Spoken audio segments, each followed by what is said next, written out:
अब कुछ स्पेशल बात करेंगे। अब स्पेशल बात यह है प्यारे बच्चों कि कुछ ऐसे कारक होते हैं जिनके आपस में चिन्ह होते हैं वो सेम होते हैं। अब जैसे इसमें बताया गया आपकी बुक के अंदर कि करण कारक की विभक्ति और अपादान कारक की विभक्ति।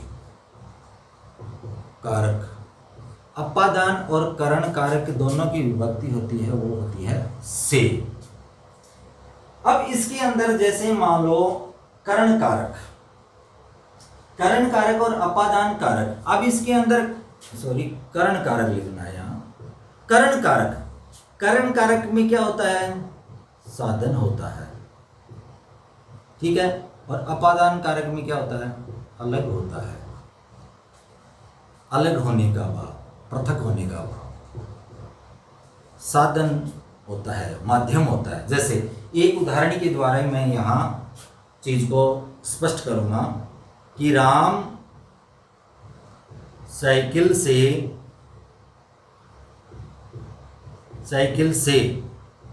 जयपुर गया। राम साइकिल से जयपुर गया। नेक्स्ट है राम साइकिल से गिर गया। देखिए प्यारे बच्चों, इस चीज को हम अच्छे से समझेंगे कि राम साइकिल से जयपुर गया और राम साइकिल से गिर गया।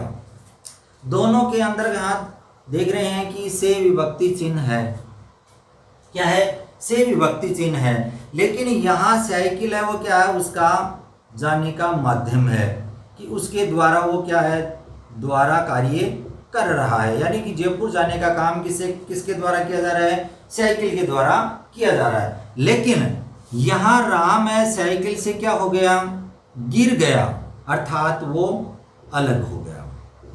अलग होने का जहां भाव होता है वो अपादान कारक होता है, और जहां पर साधन का प्रयोग किया जाता है वो क्या होता है? करण कारक होता है। तो बिल्कुल ये बात क्लियर कट आपके समझ में आ जानी चाहिए, एकदम क्लियर हो जाना चाहिए, बिल्कुल स्पष्ट हो जाना चाहिए कि करण कारक क्या होता है और अपादान कारक क्या होता है। जहां पर यहाँ पर देखिए साइकिल है वो राम से अलग हो गई। यहाँ राम के साथ में साइकिल है, यानी कि साधन के रूप में राम क्या कर रहा है? उस साइकिल को यूज कर रहा है, उसका प्रयोग कर रहा है। लेकिन यहाँ साइकिल से वो राम क्या हो गया? अलग हो गया। नेक्स्ट एक उदाहरण और है, जैसे सीता पेंसिल से चित्र बनाती है। सीता से पेंसिल छूट गई। सीता से पेंसिल छूट गई और सीता साइकिल पेंसिल से चित्र बनाती, यानी कि चित्र बनाने का काम किसके द्वारा किया जा रहा है? पेंसिल, अर्थात माध्यम क्या है उसका? पेंसिल। तो हम बेझिझक यहाँ कह सकते हैं कि माध्यम है, यहाँ पेंसिल है वो क्या है? यहाँ माध्यम है, यहाँ उसका क्या है? करण है। लेकिन यहाँ सीता से पेंसिल छूट के नीचे गिर गई, अर्थात छूट गई। तो छूट गई अर्थात नीचे गिर गई या छूट गई, नीचे गिर गई, तो वो क्या हो गई? सीता से क्या हो गई? अलग हो गई। तो जहां पर अलग होने का भाव होता है वो होता है प्यारे बच्चों क्या? पेंसिल और सीता से अलग हो गई। इसका मतलब ये क्या है? अपादान कारक है। नेक्स्ट एक और बात समझाऊंगा मैं यहाँ, उस चीज को अच्छे से और समझें। नेक्स्ट बात करेंगे हम, देखिए कर्म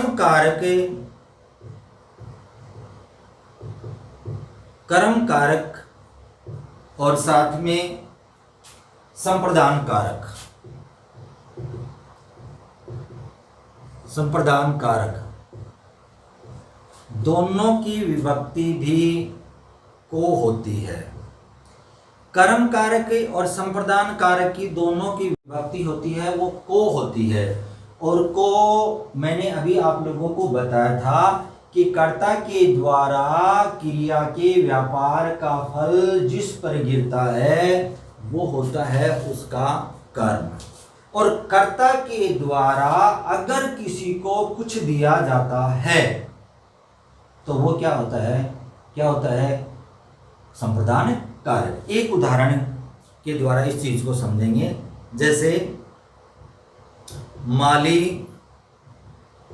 पौधों को काटता है। नेक्स्ट उदाहरण है माली पौधों को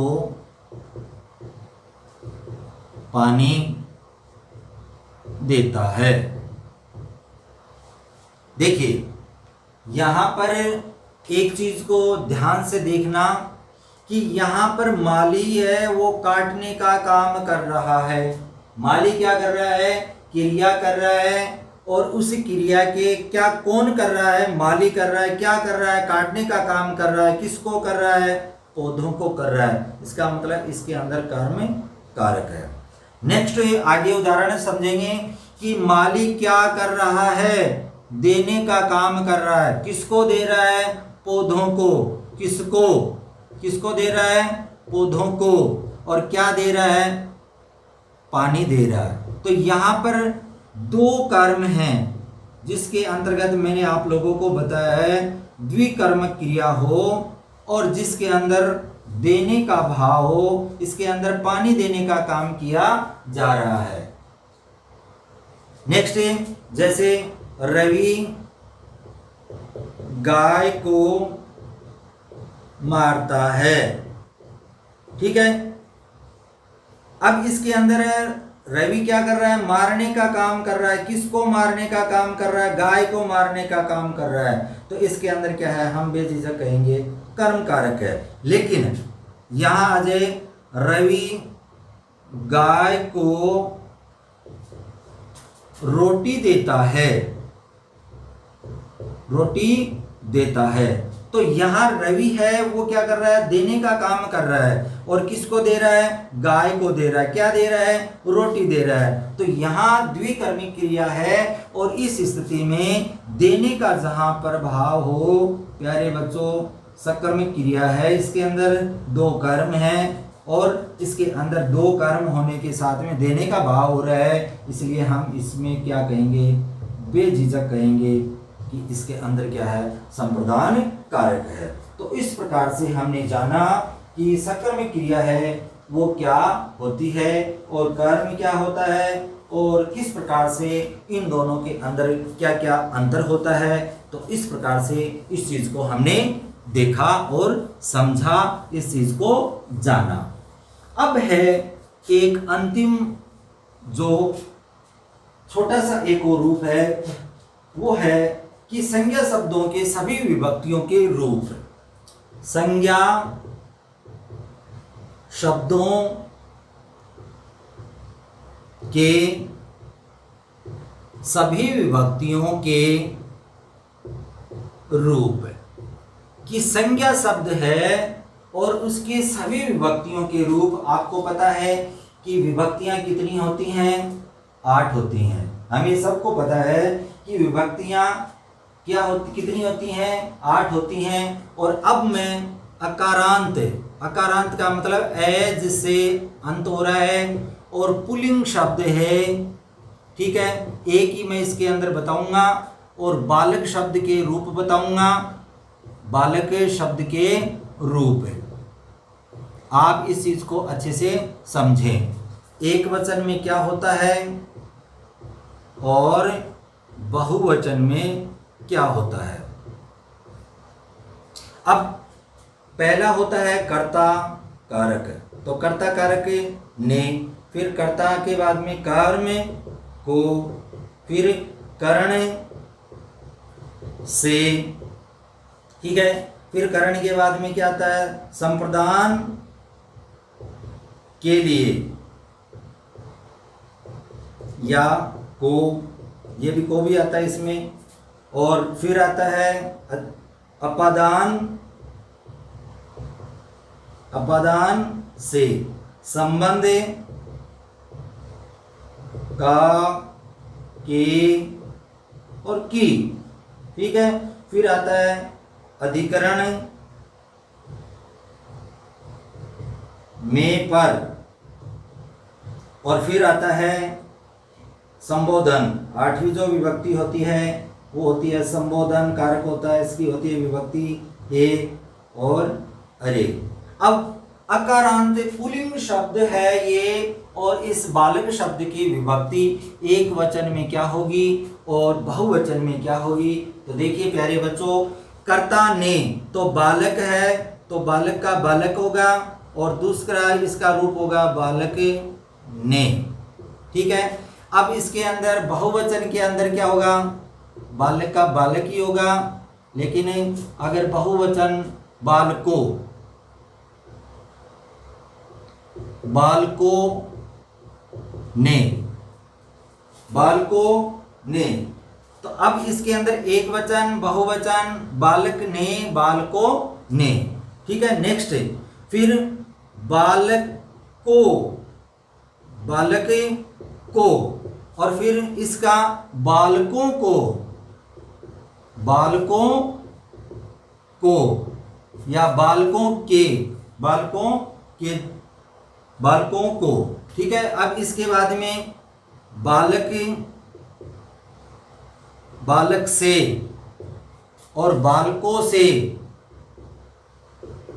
बालकों से। फिर है बालक के लिए, बालक के लिए, या फिर बालक को। ये इसमें ये भी आता है क्योंकि इसके अंदर दो विभक्ति चिन्ह हैं, तो बालकों, बालक को भी आ सकता है इसमें। फिर आएगा बालकों के लिए, बालकों के लिए, और दूसरा अगर रूप हम बनाएंगे तो बालकों को, बालकों को। नेक्स्ट अगली विभक्ति अपादान की क्या बनेगी, बालक से, बालक से। फिर इसकी बहुवचन में क्या होगा, बालकों से। ठीक है, फिर नेक्स्ट संबंध में आएगा बालक की, बालक की, बालक का, और बालक के। ये तीन रूप हो जाएंगे इसके, बालक के। अब नेक्स्ट बहुवचन में क्या होगा इसका रूप, देखिए बालक, बालकों को, बालकों का, बालकों की, और बालकों के, बालकों के। तो इस प्रकार से ये संबंध की हो जाएगी। फिर है अधिकरण में बालक में, बालक में, और फिर बालक पर, बालक पर, और फिर बहुवचन में क्या होगा, बालकों में, और बालकों पर, बालकों पर। नेक्स्ट संबोधन जो अंतिम विभक्ति है, इसमें आएगा हे बालक, एक आ जाएगा अरे बालक। बहुवचन में इसका रूप होगा हे बालकों, हे बालकों, अरे बालकों, बालकों। तो इस प्रकार से हमने देखा कि ये अकारांत पुल्लिंग शब्दों की विभक्तियां हैं, और सभी जो विभक्तियां हैं वो मैंने इसमें लिखी हैं। आपकी बुक के अंदर इकारांत भी है, उकारांत भी है, स्त्रीलिंग अकारांत भी है, स्त्रीलिंग इकारांत भी है, उकारांत भी है। प्यारे बच्चों, सभी के समान रूप से केवल ये विभक्तियों के रूप हैं वो आप याद रखें। केवल उन्हीं के आधार पर हम क्या कर सकते हैं, किसी भी शब्द के हम क्या कर सकते हैं, रूप बना सकते हैं। ये तो थे संज्ञा के और सर्वनाम के रूप की विभक्तियों के भी रूप बनते हैं, में शब्द के भी बनते हैं, यह के भी बनते हैं, कौन के भी बनते हैं, सर्वनाम जितने भी हैं उनकी सबकी विभक्तियों के रूप ही बनते हैं। तो इस प्रकार से हमने देखा कि संज्ञा शब्दों की सभी के जो विभक्तियां हैं उनके रूप बनते हैं और वो इस प्रकार से बनते हैं। और आप अपनी बुक के अंदर है ना वो अच्छे से पढ़ें, अच्छे से इस चीज़ को ग्रहण करें कैसे विभक्ति बनती है। और संस्कृत के अंदर है ना वो बहुत अच्छे से इस विभक्तियों के बारे में आप है ना अपने सर से पूछें। और कोई भी चीज़ है वो समझ में नहीं आए तो बेझिझक वो मेरे से संपर्क करें। जय हिंद, जय भारत।